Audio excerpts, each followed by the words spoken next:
पुणे महानगरपालिका सार्वत्रिक निवडणूक 2026च्या निमित्ताने प्रभाग क्रमांक 9 राष्ट्रवादी काँग्रेस पक्ष अधिकृत उमेदवारांच्या प्रचारार्थ आयोजित विजयी संकल्प सभेमध्ये आज या सभेला प्रमुख मार्गदर्शक असणारे,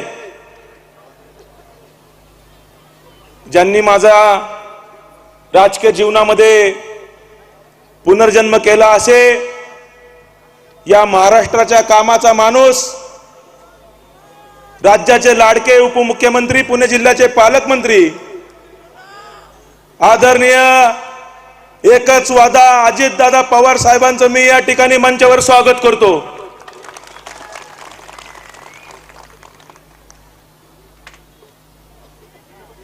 व्यासपीठावर उपस्थित प्रभाग क्रमांक 9 चे उमेदवार गायत्रीताई मेढे कोकाटे,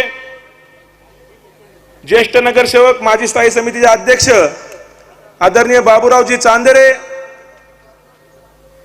पार्वतीताई निमन व मी स्वतः अमोल बालडकर आपल्या पुढे या ठिकाणी उपस्थित आहे। खरं तर समोर उपस्थित मायबाप जनता, तुमचं असणारं प्रेम,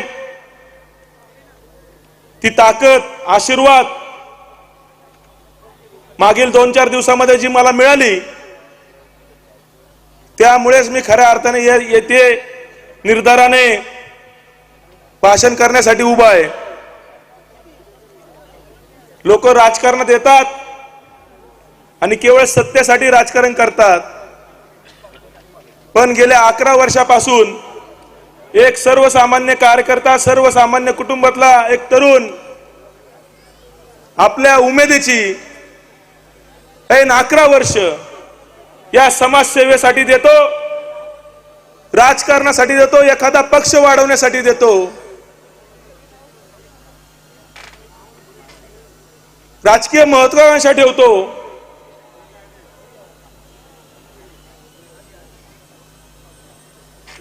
एखाद्या विधानसभेसाठी इच्छुक होतो, पण वरिष्ठांचा आदेश ऐकून त्यांच्या शब्दाला मान देऊन त्या ठिकाणी थांबतो। पक्षाचा उमेदवार 1 लाखापेक्षा जास्त मतांनी कसा निवडून येऊ शकतो? कारण त्या ठिकाणी एका कार्यकर्त्याने लावलेली ताकद त्या नेत्याच्या मागे उभी केली जाते। आणि गेल्या 1.5 वर्षापासून तो कार्यकर्ता अतिशय बेसावधपणे आपल्याला काहीतरी शब्द दिलाय, तो पाळतील नाही पाळतील, पण कमीत कमी आपल्याला त्यांच्याकडे काहीतरी मागायला जाता तरी विचार करा। त्या क्षणाला सर्वप्रथम मला कोण आठवलं असेल तर माझे आई वडील आठवले। कारण माझ्या आई वडिलांच्या समोर त्या नेत्याने शब्द दिला होता की तुमच्या मुलाला मोठं करीन, मी त्याच्या पाठीशी उभा आहे। ज्याचा शेवट गोड तिथं सर्वच गोड, आणि हा विषय इथं संपला। आणि एवढा मोठा नेता एका सर्वसामान्य माजी नगरसेवक असणाऱ्या कार्यकर्त्यासाठी एवढं षडयंत्र रचतो? सांगायचं तर तेव्हा सांगायचं ना, हिम्मत होती तर नसती घेतली माघार, अपक्ष उभा राहिला असतो।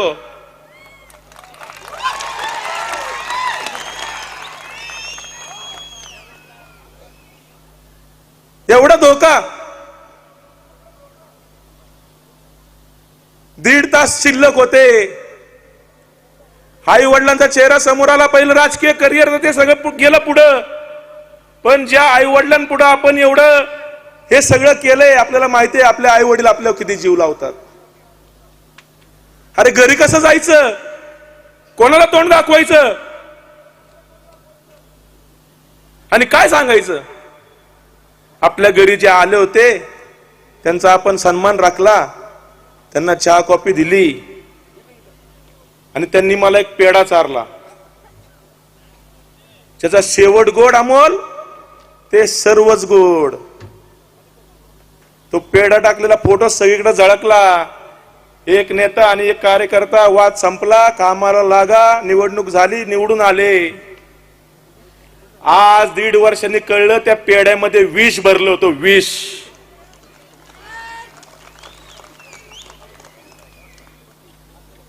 दीड तास शिल्लक होते,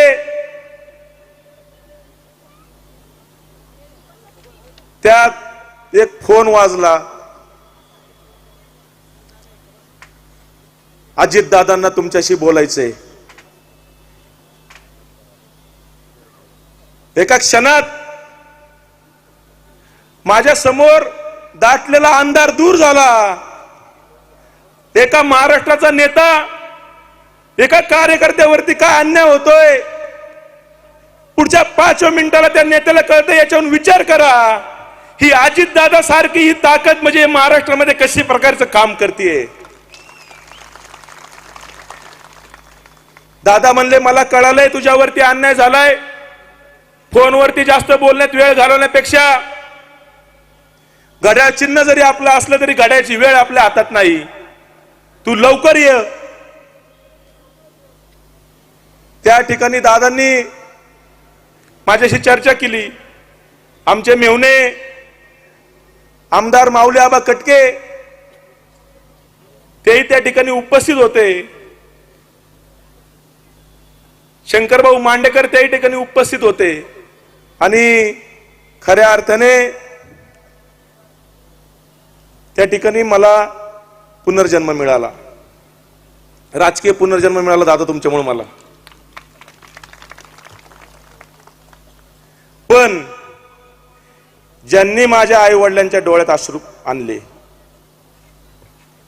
त्यांच्या डोळ्यात नाही इथून पुढच्या 4 वर्ष त्यांचे शिल्लक राहिल्यात, नाही त्यांच्या डोळ्यामध्ये अश्रू आणून बदला घेतला, तर हा कार्यकर्ता दाखवणार त्या ठिकाणी. दादा 1.5 वर्ष त्यांनी माझ्यासाठी कटकारस्थान रचलं, पण केवळ 1.5 तासामध्ये तुम्ही ते उलथून लावलं. म्हणजे एक दादा 1.5 वर्ष कटकारस्थान रचतो एक कार्यकर्ता संपवायला, दुसऱ्या बाजूला एक दादा केवळ 1.5 तासात त्या कार्यकर्त्याला पुनर्जन्म देतो. म्हणजे विरोधाभास बघा हा काय आहे. मी या देशाचे पंतप्रधान नरेंद्रजी मोदी यांच्याकडे पाहून राजकीय जीवनामध्ये काम केलेलं आहे. या राज्याचे मुख्यमंत्री देवेंद्रजी फडणवीस यांच्याकडे पाहून काम सुरू केलेलं आहे. पण त्या कार्यकर्त्यासमोर, त्या कार्यकर्त्यासोबत येथील स्थानिक नेतृत्वाने काय अन्याय केला खऱ्या अर्थाने या ठिकाणी आपल्या सर्वांना माहिती आहे. ही लढाई कार्यकर्ता विरुद्ध नेत्याची आहे.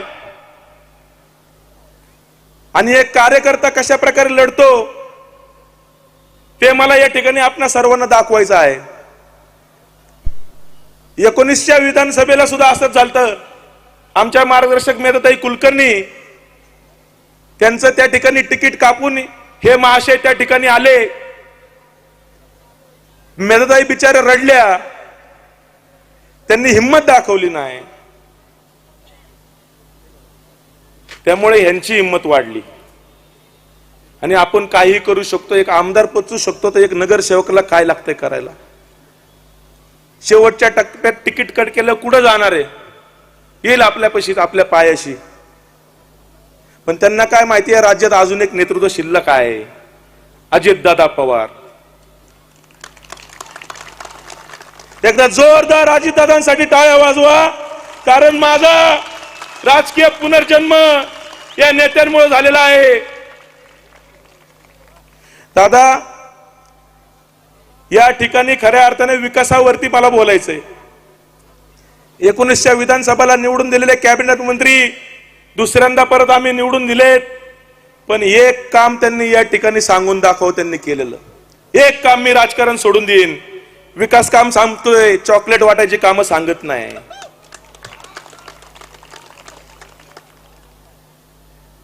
आज या भागामध्ये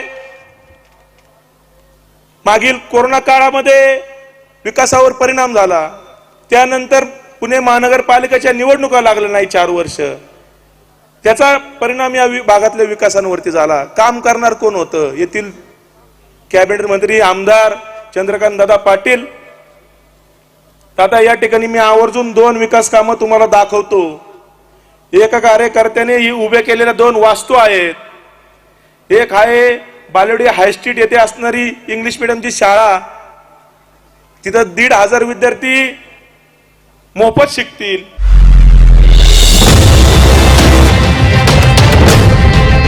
त्या ठिकाणी आले होते, ते धुळकात पडले. मी विनंती करतो की दादांना त्या ठिकाणी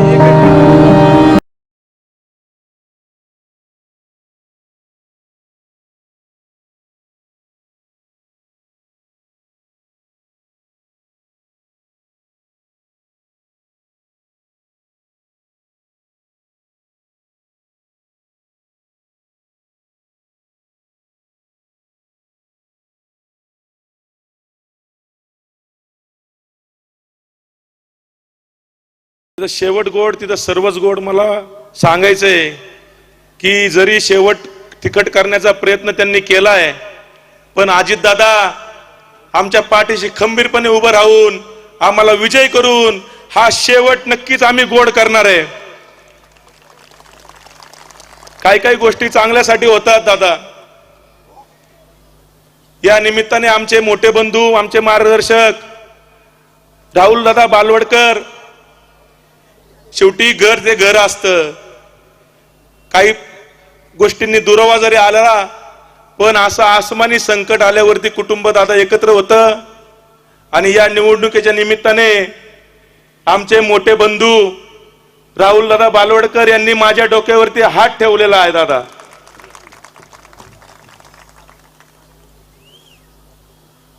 मागील काही दिवसापूर्वी मी मीडियाला बाईट दिली की यार तुम्ही तुमच्या खासदारांवरती टीका करताय. अरे बाबा म्हणलं, आता आमचे नाही, आता आमचे आहे महायुतीचे, पण मी आता राष्ट्रवादी काँग्रेस पक्षाचा त्या ठिकाणी कार्यकर्ता आहे.